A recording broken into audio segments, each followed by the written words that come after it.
Welcome everybody to another episode of the 4 o'clock game, and today we're continue the 34 days of crappy games.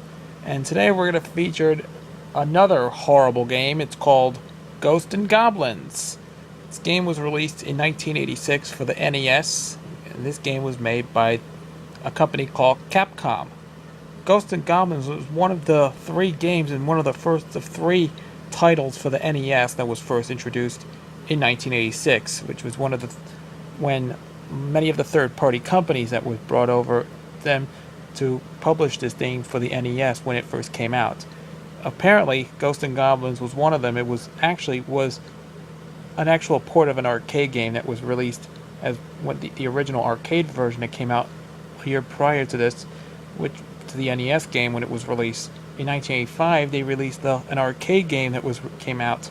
Of course, the original arcade version, which can be found on one of the Capcom Classics Collection. This version, by the way, probably was one of the worst game in an NES library. It was very hard. The controls were not even that great, and of course, it's got terrible controls and even bad music that didn't fit well with the game. And if you've watched the AVGN's episode, you'll mean if you want to see it that this game was a horrible piece of garbage. Of course, Capcom did a really bad job of making this one of the first games on the NES.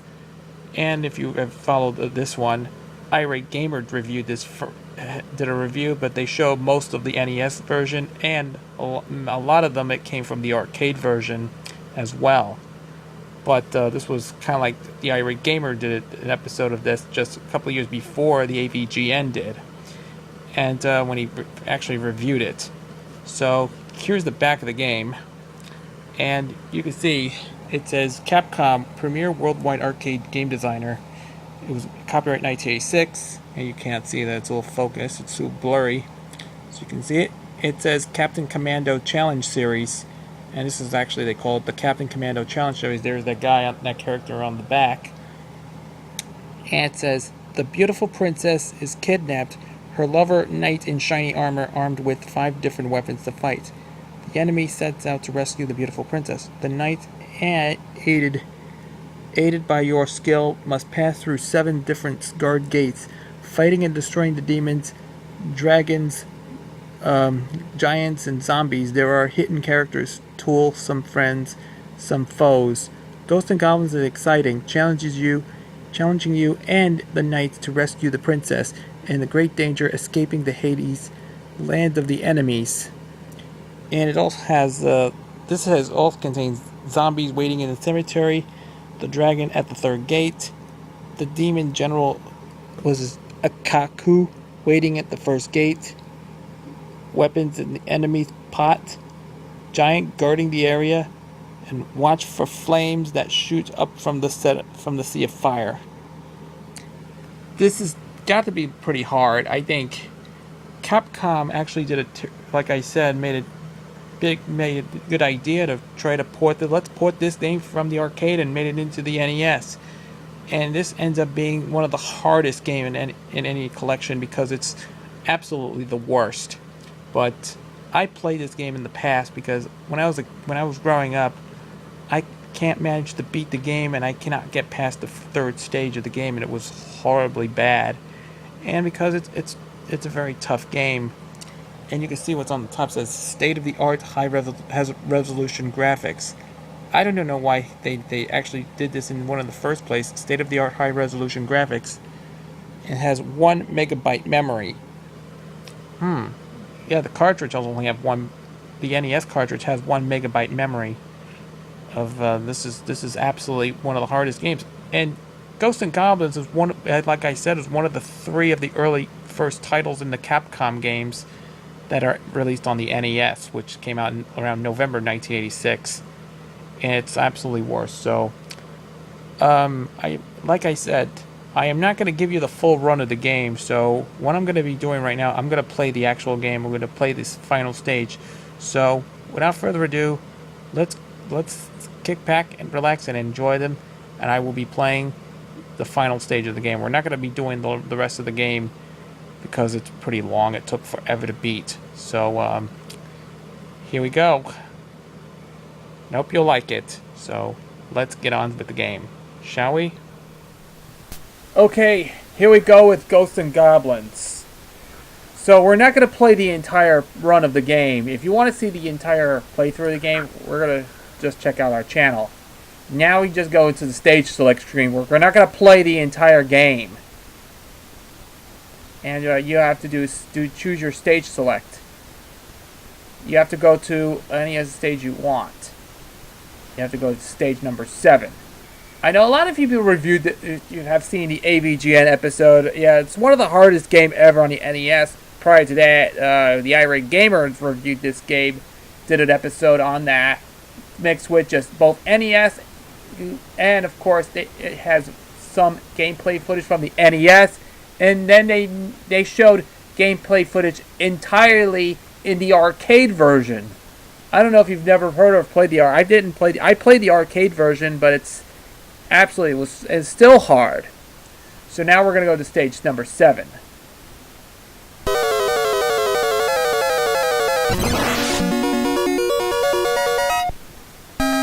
And yes, I know the worst is it has the most insulting intro ever. But now you gotta go to stage select. Now you have to skip to the second level.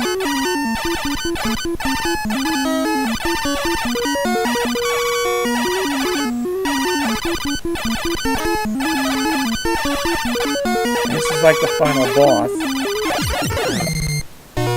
This room is an illusion, and it's a trap visit by Satan. Go ahead, dauntlessly make rapid progress. Alright, and now you go back to the stage select screen. Yes, I know, a lot of people you have to hit the button. There is an Easter egg in there. There is a code on how to get into Ghosts and Goblins. If you read the first issue of Nintendo Power, I know you know what you mean. I remember I used to read Nintendo Power, and I know it's actually, yeah, it gives you a tip on how to use a stage select in Ghosts and Goblins. And I know this is absolutely the worst game ever in NES library, and it was based on the arcade. And if you remember the arcade version, it was absolutely alright because it was in for its 8-bit or 16-bit territory. And I just don't know. I don't know. It's at the title screen. I don't know. That was in the Japanese version, I think. That's in the... You got an infinite amount of continues. That's right, you have unlimited continues or infinite continues. When you die after 3 lives, the game is over. Yeah, but of course, here's the thing. You have to do is, at the title screen, you have to hold down right and press B 3 times, then up, and then press B, then left, then press B, and down, then press B, and start. And then you go take you to the stage select mode. That's what they call it. That was actually an NES Easter egg for you. And yeah, this is like I said, when I am not going to play through the entire game by itself because it gets so bad. So now I have to stick with stage number 7, and we're going to do the final boss. I will have to refight the final boss again, and the ending's gonna suck. But I hated this game. As for this moment, and yep. And this is it. Here's the final stage of the game.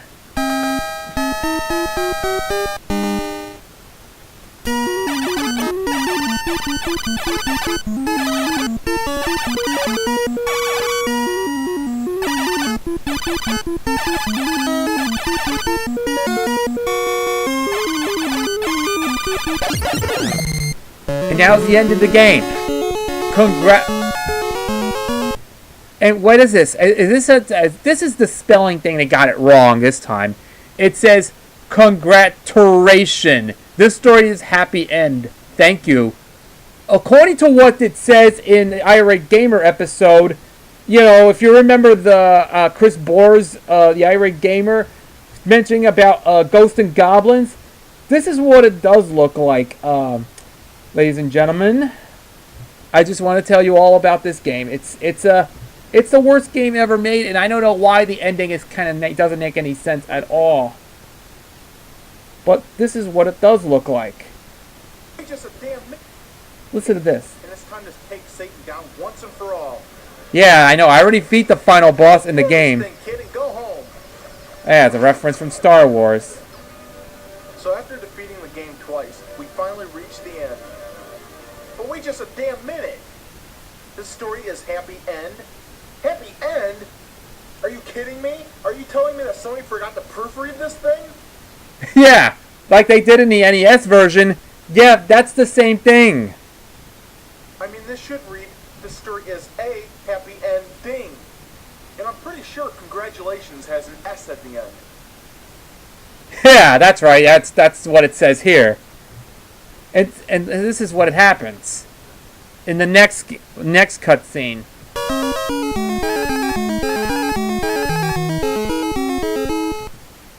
And here it is. Being the wise and courageous knight that you feel strength welling in your body. Return to starting point. Challenge again. That text doesn't make sense. What a bonehead. It should say in the arcade version, it says, being the wise and courageous knight that you feel strength welling in your body.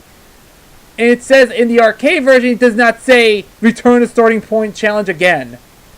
Yeah, that is just, yeah, the NES version is kind of, it's just spelled courageous with it. It's not courageous. I don't know why they do this. It's spelled Courageous, not Courageous. What is going on? That proof doesn't make any sense. Let me read this. This is what happens. And with only 4 parts of this game requiring text, how the fuck does this even happen? Yeah, that's right. That's that. And then he should have read return to starting point and challenge again. That's right. Yes, he showed Irate Gamer, he showed the gameplay footage in the arcade version. He never showed this thing in the NES version. Let's play the music again. Yeah, that's right. There you go. That's the game. I finally beat this. It's pretty short. And yeah, you go back to stage 7 again. And yeah, when you put in the code, yeah, you go back to, and it says game over. Okay, I got that matter. So, I really don't like the game very much. I used to play Ghosts and Goblins at all. Yeah, it's so bad. I used to play this when I was young at the time. When I was growing up, one of my first angry memories of playing Ghosts and Goblins. It's absolutely bad. I know, it's horrible. It's very bad. I cannot believe this. It's not even as good.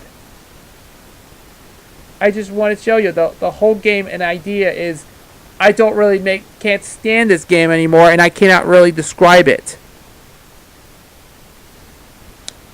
Well, without this, I cannot stand the game very much. It's not good. It's not good. Alright, it's actually thanks to the people at Capcom for bringing the worst port from the arcade into the NES. I really think it's 8-bit garbage. So, without this, I had enough with Ghosts and Goblins. After all these years I've been playing this game, let's ground the game right now. Let's take it to Go Anime and ground the game Ghosts and Goblins. Well, I'll be back with this after. We'll take a little bit, and we'll come back for the next game. Ghosts and Goblins NES. How dare you made a god-awful port of an arcade with bad graphics, terrible controls, bad music, stupid gameplay, and those irritating sounds that made my ears bleed. You'll never know what I do to you next. What will you do? I will change my voice and scare you. Oh my god, what the heck, Ghosts and Goblins NES, you may be so grounded forever. There will be no Mega Man games for the rest of your life. That's if you are grounded for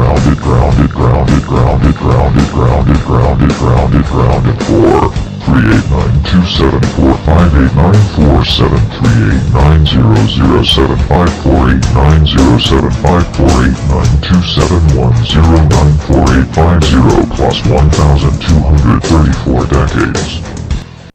Go to your room now, Ghosts and Goblins NES! Ghosts and Goblins NES, what did you do this time?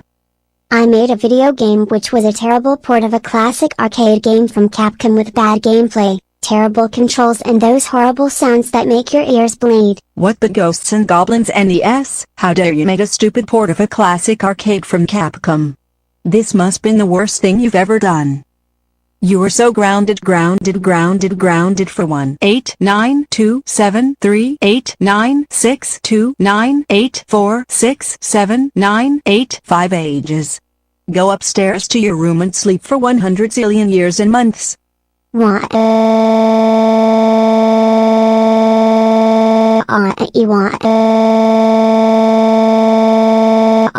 you suck that? What you bad game. Well, we're done. Well, now we're taking care of the game for the NES because the game is grounded. Well, to my conclusion, Ghosts and Goblins was probably one of the worst game on the NES, and it's also one of the first of 3 titles that were released by Capcom. If you're a hardcore fan of Ghosts and Goblins, I don't know why you can do is just play the game, or otherwise, if you don't like this game, but please do not play Ghosts and Goblins as well, but this game's pretty bad. So, and I forgot one more thing, and I mentioned at the beginning of this, at the top of the game, because when I start this game, this has got to be one of the most shocking intros of all time, and you know why? Because it's got to be the most controversial introduction. It opens with a cutscene where there was like having sex or something. I don't know, and then the devil tried to kidnap the princess. And yes, according to what James Rolfe said in an AVGN episode, it's got to be one of the most shocking intros in video game history. Yeah, it's like the guy was hanging out with a girl, trying to have sex on a picnic or something, and then what happens? And they kidnapped them. Well, they tried to rescue him. Well, this is stupid, and I don't know why it's got to be the most controversial intro in video game existence. So, I just want to give you a little tidbit on that. So, anyways. So, like I said, don't play Ghosts and Goblins as well, because this game is pretty hard. And it's, after all those horrible games, after one of the horrible games that Capcom ever produced, Capcom went on to become more of the most popular game company. They also made the Mega Man series, the Street Fighter series, and also the most popular one is the horror game known as the Resident Evil series, which I think the Resident Evil series was based on. It's one of those horror themed games that actually came out on the NES.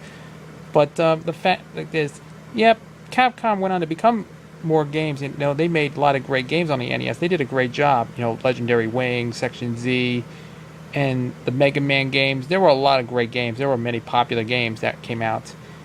Capcom did very well with this because Ghosts and Goblins was horrible. This was before all the Capcom games become more popular and started to get good. And it's become good games, but it's one of the great game developers. It's become one of the truest developers I ever played. So, as for the whole, don't play Ghosts and Goblins. We can play other games besides this. Play Castlevania instead, or play some other horror-themed games. So, with that, we're going to wrap up this conclusion to the 4 o'clock games, 34 Days of Crappy Games. Tomorrow, I will play another game just for you. So, thanks for watching, and I will see you again tomorrow.